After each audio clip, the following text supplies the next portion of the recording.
and I don't mind the horse being pushed into F1. I'm not sure whether it's better or worse than F3, but either way, I think it's fine. Okay, well, thank you very much, and congratulations on your third consecutive and fourth overall World Championship. Thanks a lot. Yes, a third consecutive is quite impressive. Congratulations again. Thanks. There was one question from the chat room about that move on, I think it was 15S, whereby you captured, 14S, sorry. You captured the dog in F3, and Hippo was asking, that's Vladan, whether or not you might have flipped the camel onto the C6 trap square instead. Did you think about that? Well, very, very briefly, but I think capturing the dog is so huge. I mean, getting a dog advantage is just awesome in the opening. So, and I think it's more than a dog. Actually, it's a dog plus some attack. Even though I couldn't get anything out of it, but it's just that Greg played better this sequence around F3.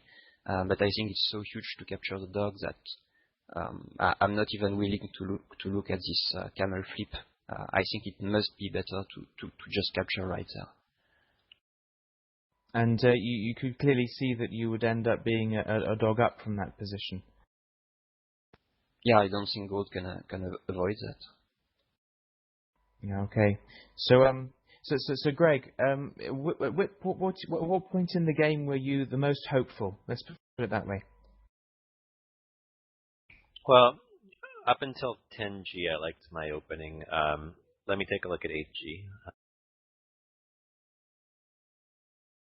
Yeah, 8G, I knew it was still going to be a tense game. I wasn't sure if that was right or not to do that, to risk my horse to push the dog down. I think what I was originally planning is if if my horse got captured, I was going to use my camel to push through the C4 square, end up on D3 on the dog capture, and then run over and take the horse hostage. So I get a horse hostage in exchange for losing the horse for dog. But I decided not to, because then I realized the rabbit on H7 could just free the horse to H2, and I don't think I liked my position as much there. But yeah, 8G, I played that thinking I would go for the horse hostage on H3 after a big exchange, but I don't know. The opening was interesting, but maybe I was losing there. I don't know. But I felt the game was kind of even right up to 10G. Right up to 10G, I thought the game was kind of close, like kind of even, and after that, yeah, it was kind of a disaster for me. So. Yeah, John's definitely the world champion. I knew John's a way better player than me. I knew he was going to win the world championship, but I was just hoping that after 10G, I was so disappointed in myself because I wanted to really play well today. Oh well, as I say, I wouldn't kick yourself too hard.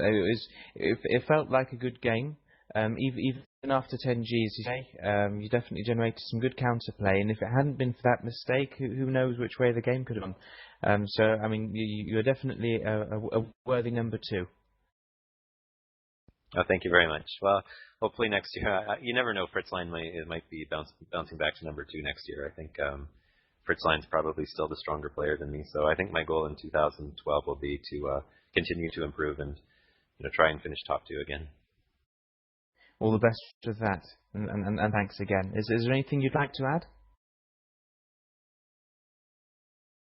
Sorry, me or John? Sorry, yes, it was you.